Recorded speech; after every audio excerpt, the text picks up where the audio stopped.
sepeli na komi kolo lupango na mbongo muke talanga nde na komi kolo lupango. Président Ziko azali likunzi azali libende ya makasi tala lelo na mbongo ya muke okomi kolo lupango.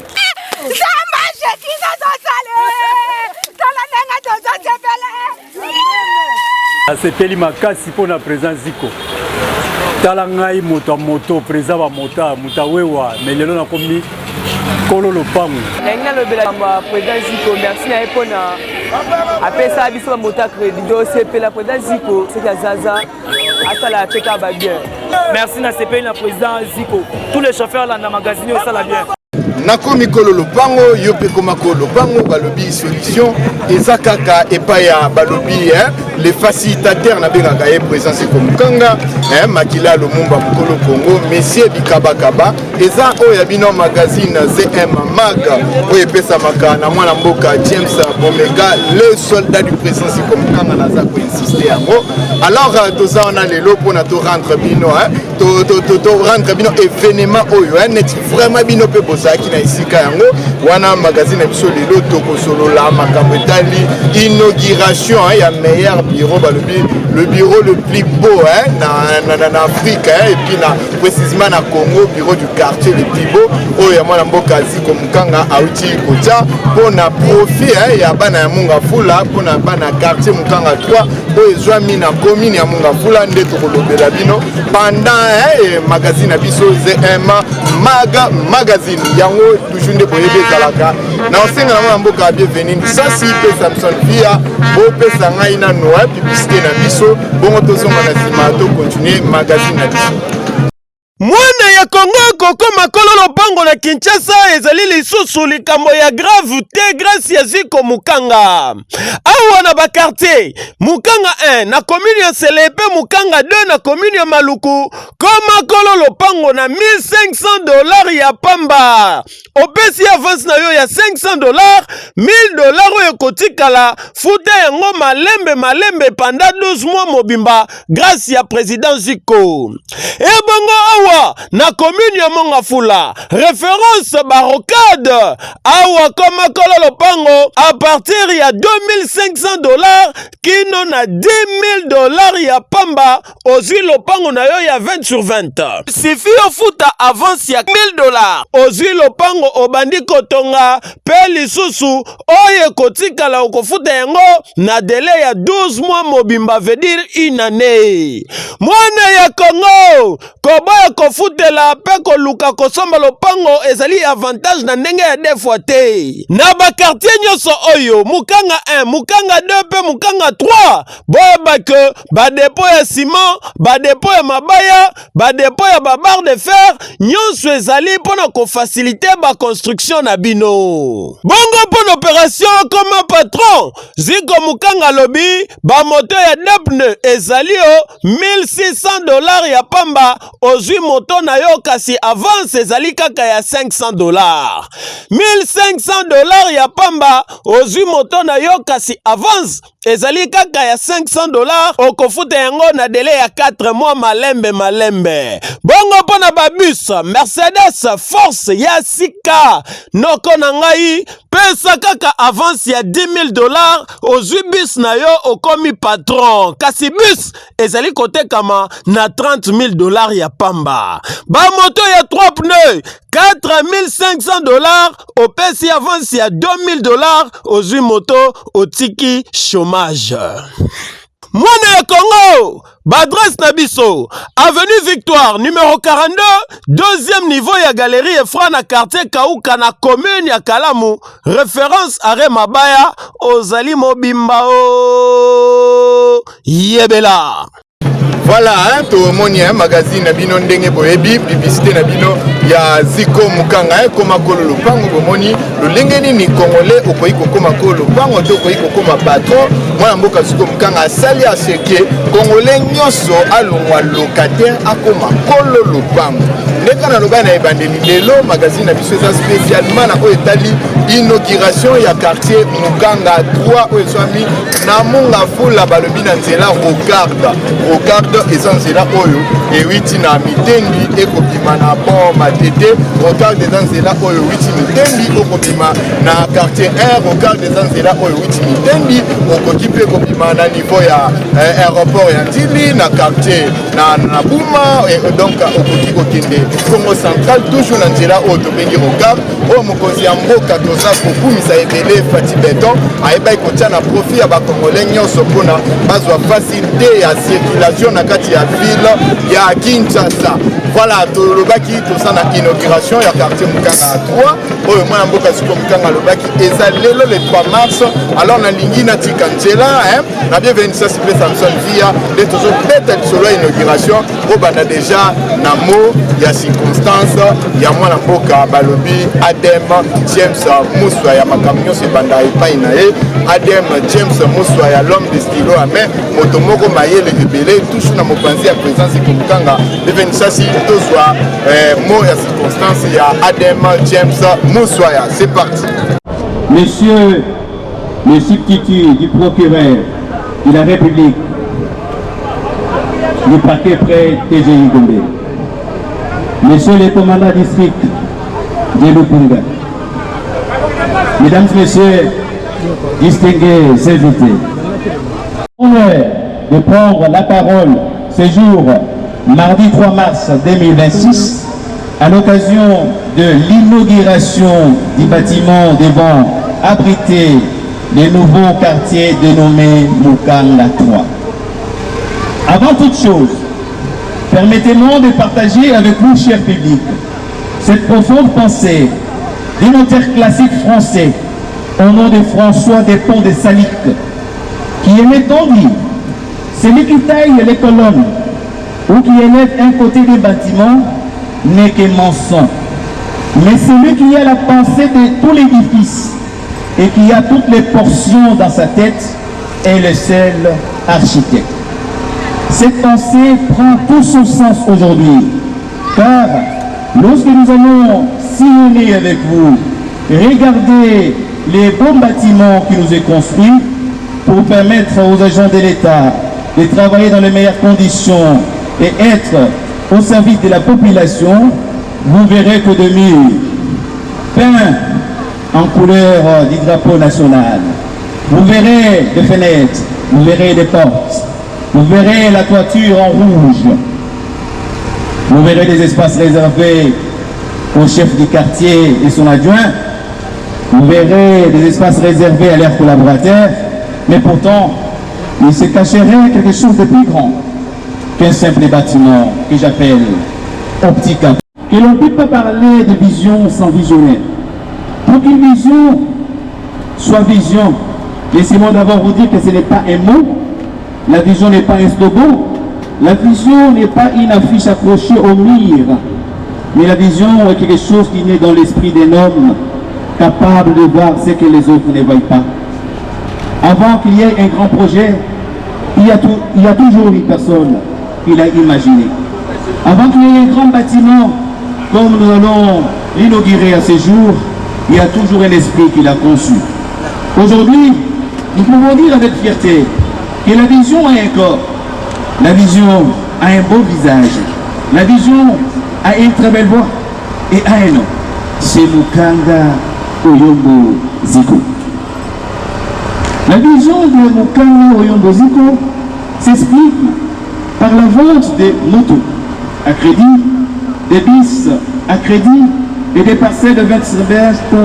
dans ces 3 communes,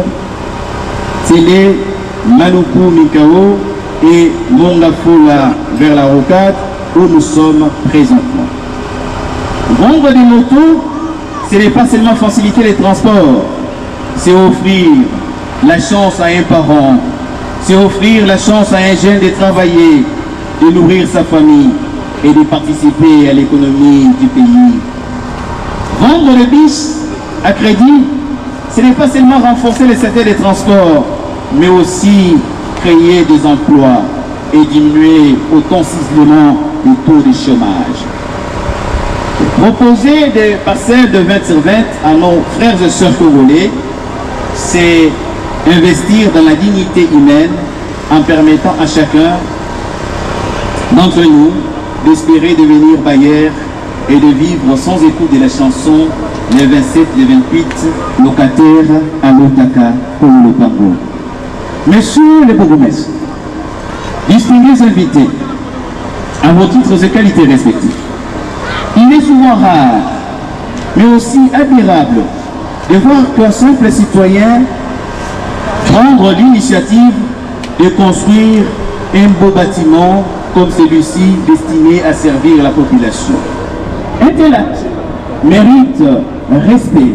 mérite reconnaissance et encouragement, car il montre que le développement d'un quartier ou de toute autre chose dans un pays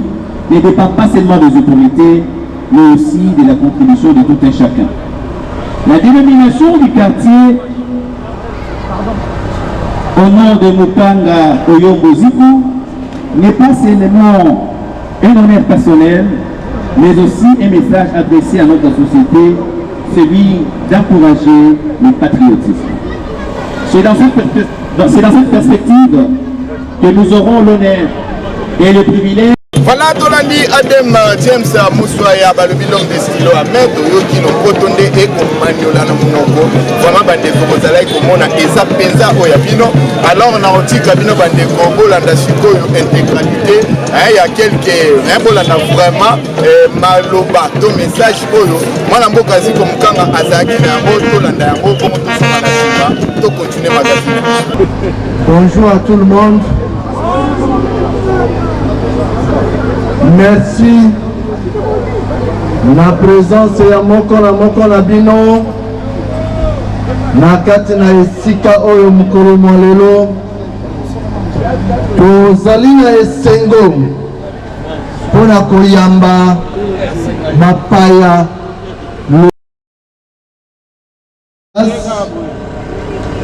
bobosana te baprésence ya baautorité bazali ebele. Je crois que tozwaki maloba awa kouta epa bourgmestre ya Monga Fula oyo azali molandani.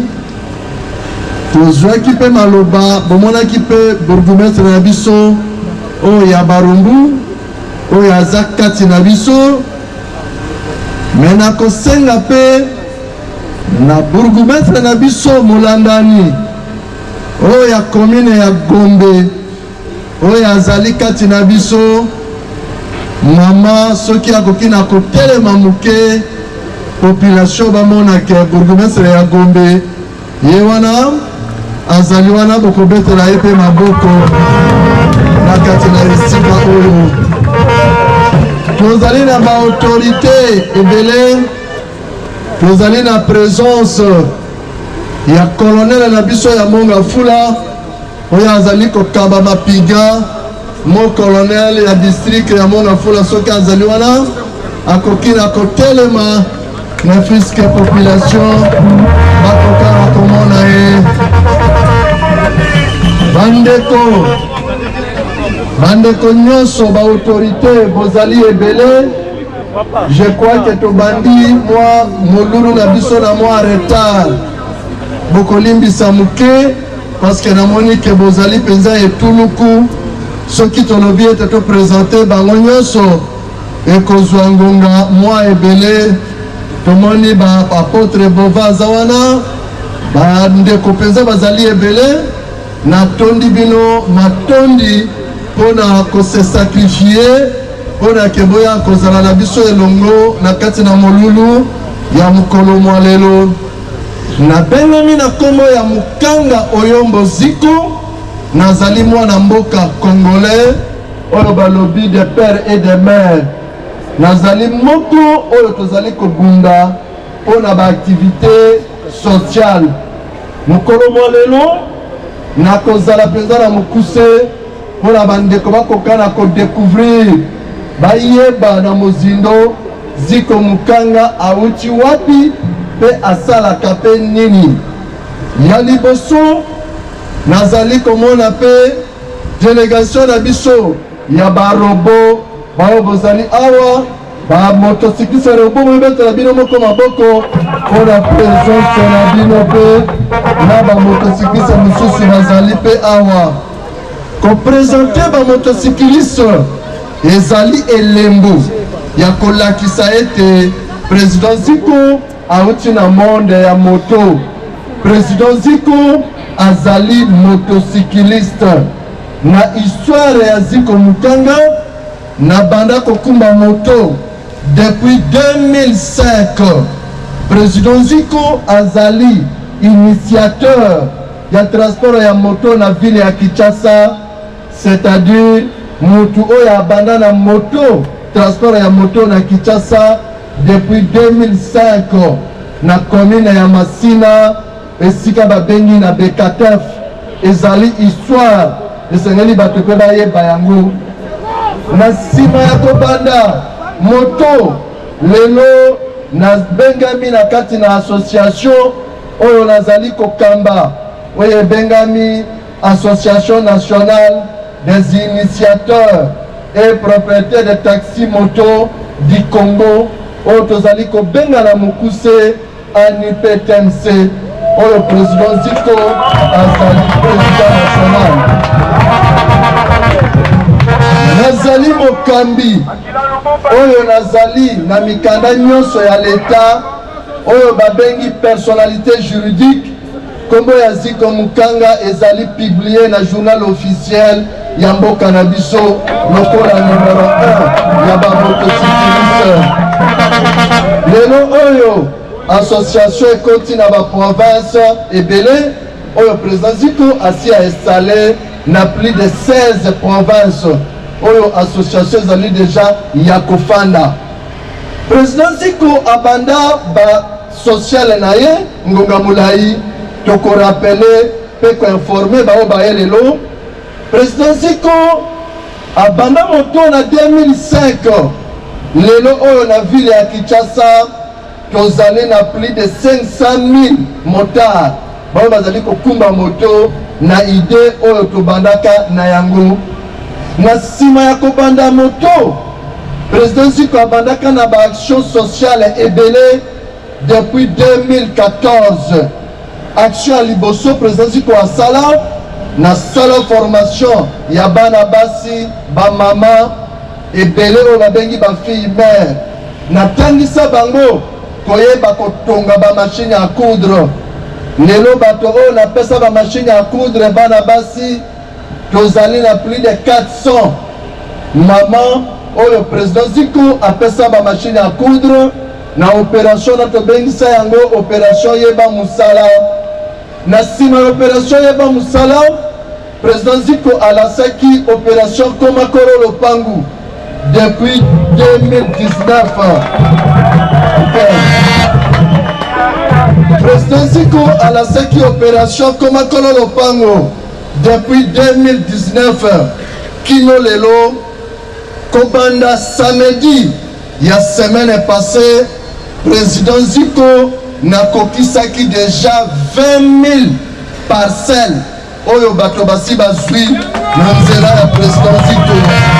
oyo basi bazwi déjà 20,000 personnes basi bazwi déjà mapangu na kati na bakartier ebele na opération na tobengisaki yango opération Komakolo Lopangu depuis 2019. Na nsima ya opération Komakolo Lopangu président Ziko kaka na 2019 nalasaka opération Koma Patron. Opération Koma Patron depuis na banda yango depuis 2019 kino lelo na pesa ba motocycliste ba moto na crédit bato oyo nga na pesa ba moto na crédit kino samedi passé tozali déjà na 8,382 personnes 8,000 personnes oyo na pesa ba moto na crédit na opération Koma Patron. Na kati na opération Koma Patron à part ba moto nazali kopesa pe ba moto ya 3 pneus nazali kopesa pe mituka oyo bino bomoni ba bisi Mercedes Force ngande nazali moto ya liboso ya komema ngo na Kinshasa lelo bato oyo bazwi ba bisi wana na crédit na maboko ya Ziko Mukanga tozali déjà na plus de 152 personnes oyo bazwi ba mituka wana oyo ebele bamosusu bazali komona mpe la police epa azali kotambola oyo bazali kobenga mpe bakabasele wana ezali baloko ya lokuta lelo na commune ya Nsele tokomi deja na mapangu ba 1500 ba 2000 ezokende mpe na komata tobengisaka yango quartier Mukanga 1 na commune ya Nsele. Na nsima ya commune ya Nsele tolasaki opération Komakolo Lopangu na commune ya Maluku na Mekao kuna je crois que bato pe bazwi pe ba mabele pe ebele mais lelo mingi tozali kopeta masolo ya Mukanga 3 ezali awa na Monga Fula esika biso tozali parce que Mukanga 1 na commune ya Nsele Mukanga 2 na Maluku awa tozali na Mukanga 3 nde esika tozo développer mukolo malelo mais baba sana te Mukanga 4 ezali na ba Congo na Matadi Mukanga 4 ezali na ba Congo na Matadi na suki je crois matondi na bandeko nyonso oyo baye lelo qui a fait l'honneur à la municipalité de Monga Fula, pas seulement à la municipalité de Monga Fula, mais bien avant, il a commencé à Maluku, à Nsele et ici à Monga Fula, et il a des projets suite à la matérialisation du chef de l'État, M. Ziko Mukanga dit de ce pays. Il est en train d'entrer poser des actes louables. Vous savez très bien ici dans la ville de Kinshasa, nous sommes près d'entrer 20 000 habitants, 20 millions d'habitants, pardon, 20 millions d'habitants pour avoir un logement au capital, c'est tout à fait compliqué. Mais les dignes fils de ce pays, à la personne de Ziko Mukanga, a pris cet engagement de venir auprès de la commune de Monga Fula pour nous donner, nous octroyer cette belle session de bureau pour qu'on puisse commencer à enregistrer toute personne qui aurait venir le voir pour avoir une portion de terre, 20 sur 20, je ne sais pas la superficie à la personne qui voudrait en avoir ici. Dans la ville, parce qu'il faut l'appeler la lumière, la montée pour la musulmane. Nos amis, c'est le mine, la Koyamba, président Ziko Mukanga, Oyombo. Voilà Tolandi, moko président Ziko Mukanga pesi ndusa zo pesa pena makambo alakisi o nyonso etangi quartier Mukanga 3P alakisi ba œuvre na e o azali tunde to benga kai ambassadeur ya ba social la président Ziko Mukanga ako continuer na musala na e ya kozala toujours ambassadeur social asimbi flambeau mona ndenge moko ya malamu ko ya kozala e komona na miso ya bato deveni sasi mulula munene ezalaki inauguration ya quartier Mukanga 3 alors toute la inauguration il est qui n'engagé na ba cause ebele ko ba qui sur place na moni colonel ya Monga Fula na moni représentant ya gouverneur de la ville à qui demande ba conseiller chef de l'État ba sur place deveni ça c'est tout ça séquence wana ya inauguration et puis tout soit interview ya présence comme Mukanga mbala moko bongo to so manisi Ziko na sima ya kosala ba événement pour na Congo mobimba pe bimi na Kinshasa na sima ya kosala Mukanga 1 Mukanga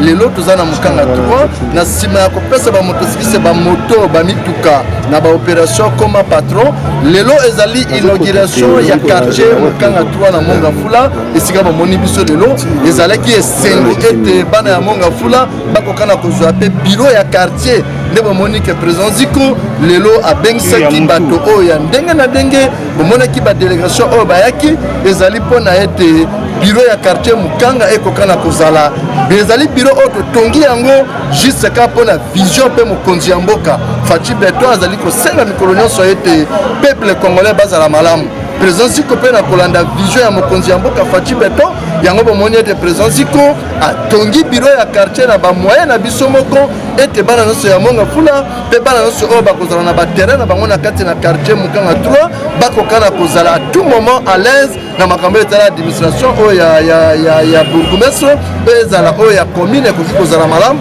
nde bomoni événement oyo esalemi lelo ezali inauguration ya quartier Mukanga 3 na rocade oyo chef de l'état azali kosala na bandeko bayebi te ezali nzela oyo ezali kolongwa na mitendi nzela munene boulevard oyo chef de l'état azali kosala awa nde esika biso tozali nde esika pe makambo nyonso eleki mokolo malelo nde bomoni pe etuluku ya bainvité nyonso oyo bazalaki lelo na kati na inauguration ya quartier Mukanga 3 na Monga Fula. Na Congolais nyonso yalinga koma kolo lopango tulobaki malamu ete tozali na ba parcelle ba terrain ezali na commune ya Nsele pe commune ya Maluku à partir kaka ya 1500 dollars ce qui oza kaka na 500 dollars au pesi 500 dollars to pesi lopango ya 20 mètres sur 20 na rocade sika pe tozali awa ce qui olingozo appelle lopango awa ba parcelle pe ezali ebele à partir ya avance na yo ya 1000 dollars awa na rocade okoki kozo appelle lopango na yo ba bureau na biso ezali na ba adresse nyonso pe ba numéro ya téléphone ezali na congolais nyonso kinois nyonso oyo akolinga koma kolo lopango na nzela ya présence ziko bisika ezali nanu ebele yaka pe yo okoma pe kolo lopango. Voilà, Moko présence comme Kanga, Azanga Ikolobate, DRPC interview, DRPC Makambo, Dekaka Izala, Rapenda Kitoko. Mais Yambol aussi sa magazine, Nabiso, tous un peu interview, il y a colonel, il y a Monga Foulande, Aza pour assurer, Motonio soit Kosomba Lupa Monae, dans le quartier Mukanga 3, Aïba et de sécurité, et ça mise en place. Tout le colonel, pour premier mot, on a d'abord remercier le président Siko. Ndenge akanisi kobenga mapinga ya la police baya pembeni na pamba te tosala yo senga sécurité. La police produit la sécurité. Atungi administration kitoko boye zozanga sécurité. Alors sécurité kozanga te pamba te tozali na za commandant district toza ko étudier comment déployer nos hommes ici pour sécuriser même batu nyonso bakozwa mapango côté au base à sécuriser ba te assurance sécurité ezali. Awa la police ezali administration ezali nyonso ezali pamba te ye moko président organisé nyonso lo minga kolobela te po aza penda do mwana mboka kokisi nyonso esengeli oyo etali pe mapinga ya la police bazala pembeni na ye yango moni naza pembeni na ye sur base invitation na ye tomona pe babiro na biso lolenge kani tokodéploye pe na biso mpona koproduire sécurité oyo ezali na domaine na biso ya la police.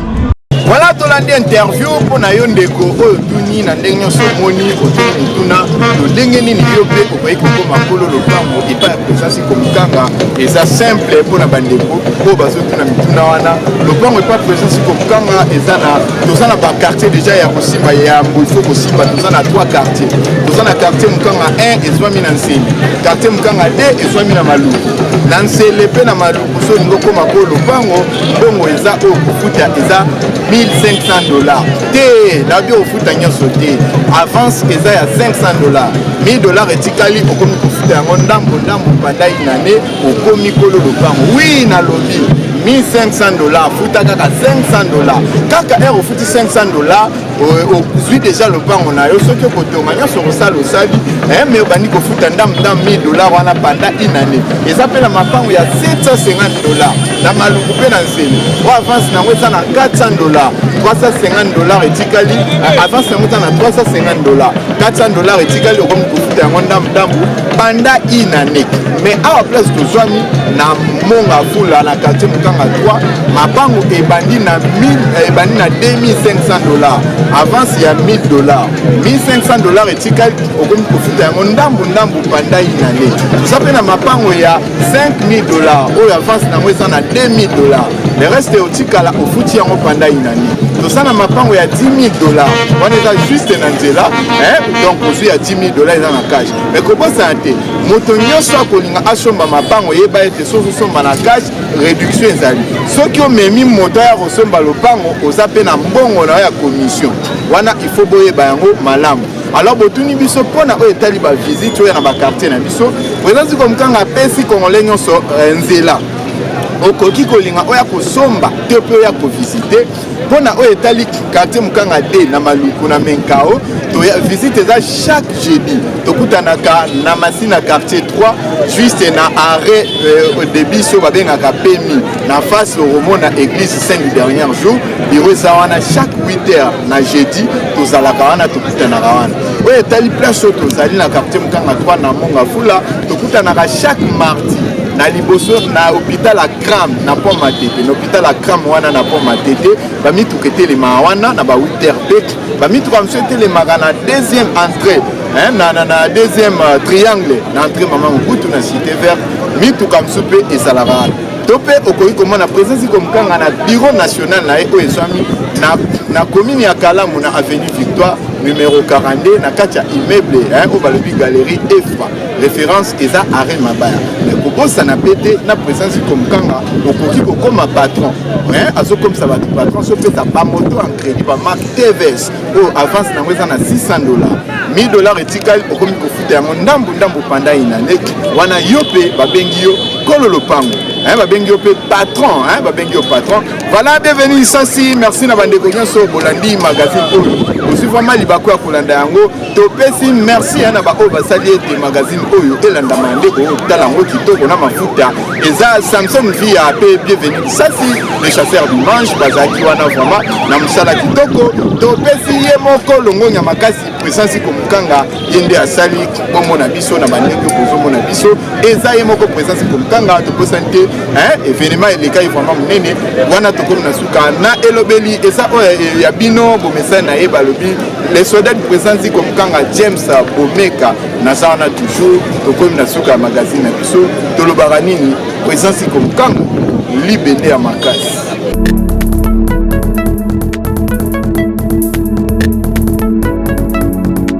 na sepeli na komi Kolo Lupango na mbongo muke talanga nde na komi Kolo Lupango Président Ziko azali likunzi azali libende ya makasi tala lelo na mbongo ya muke okomi Kolo Lupango